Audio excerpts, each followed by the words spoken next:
Hindavi Swarajya news, जनतेसाठी एक पाऊल पुढे।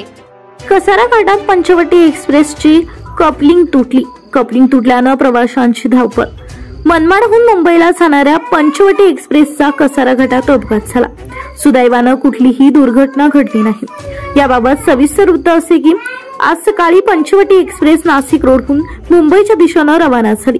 देवळाली कॅम्प इगतपुरी नंतर कसारा घाट सोडल्यानंतर पंचवटी एक्सप्रेसच्या इंजिनला लागून असलेल्या एका डब्याची कपलिंग तुटल्यानं अपघात झाला। त्यामुळे इंजिनियरसह एक डब्बा पुढे गेला तर मागे असलेले डबे जागच्या जागी थांबले। आज सकाळी पंचवटी एक्सप्रेसनं कसारा घाट सोडल्यानंतर सकाळी 8:40 दरम्यान सुमारास इंजिन व त्याला लागून असलेली C2 हा डबा पोल नंबर 119/46 जवळ कपलिंग तुटल्यामुळे इंजिनियरसह पुढे गेला व इतर डबे तसेच मागे राहिले। एखाद्या रेल्वेची कपलिंग तुटल्यानंतर तात्काळ ब्रेक लागतो आणि गाडी थांबण्याची व्यवस्था असल्यानं पंचवटी एक्सप्रेसचे इतर डबे सुदैवानं पुढे गेले नाहीत।